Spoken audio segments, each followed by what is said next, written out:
Today, we're going to talk about one of the most common hand injuries out there. But here's the twist. The way to treat it is actually kind of a big debate.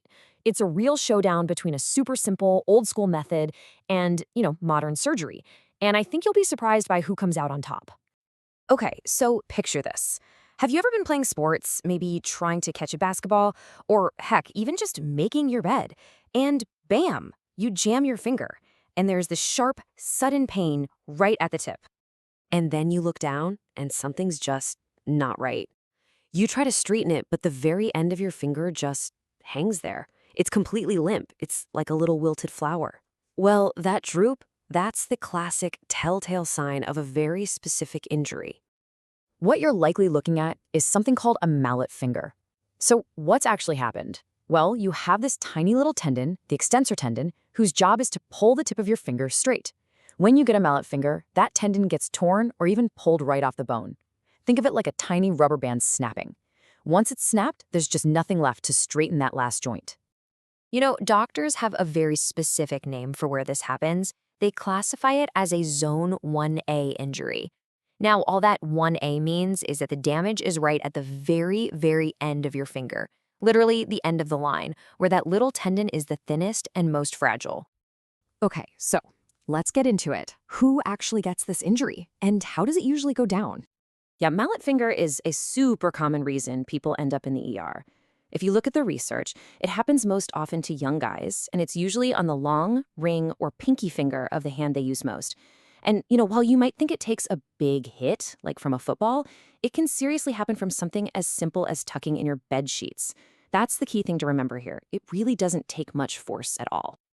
So that leads to the big question, right? If this happens to you and you've got this droopy finger, what do you do? How do you fix it? Are we talking about a simple splint you can handle yourself, or is this something that needs a trip to the operating room? Well, for almost every single one of these injuries, the answer, the go-to approach, is surprisingly simple, and it's been the gold standard for a long, long time. Yep, the medical world is pretty much unanimous on this. The official standard of care, which is just the best first-line treatment for almost all mallet fingers, is non-operative. In other words, a splint. But, and this is a huge but, there's a catch. This isn't a quick fix. We're talking about a serious commitment. You have to wear a splint full-time for 6 to 8 weeks. That means 24 hours a day, 7 days a week. The whole idea is to keep the two ends of that tiny little tendon perfectly still and perfectly aligned so your body can do its thing and heal them back together. And I cannot stress this enough. This is the most critical part of the whole thing. If you bend that fingertip, even for a split second, you pull those healing ends apart. And guess what? The clock restarts. You're back to day 1 of those 6 to 8 weeks. All that hard work, gone. So when they say patient compliance is important, no, it's literally everything. Okay, so if splinting works so well, you might be asking, why would anyone ever need surgery for this? Well, it turns out there are a few very specific situations where it might come up. Surgery really only gets on the table for the more complicated cases, like if you have an open wound, a bad cut, or sometimes the tendon tears off a piece of bone with it. If that chunk of bone is pretty big, say more than a third of the joint, that's another reason. And finally, if that little bone fragment makes the whole joint unstable or wobbly, what doctors call subluxation. But seriously, you have to remember these are the rare exceptions, not the everyday mallet finger. So it seems pretty clear-cut, right? We've got 2 paths, splinting for pretty much everyone and surgery for a few really complex cases. Seems straightforward. But this is where things get really interesting and where what you think you know gets flipped on its head. Let's actually compare the two side by side. When you look at the potential problems, the picture gets, well, pretty interesting. With splinting, the complications are usually no big deal. Maybe a little skin irritation that goes away. But with surgery? Whoa. The complications can be way more serious and can stick around for good.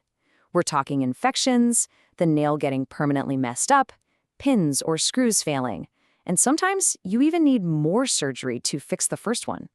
And here it is. This is the bombshell, and this comes straight from a major review of all the medical studies on this.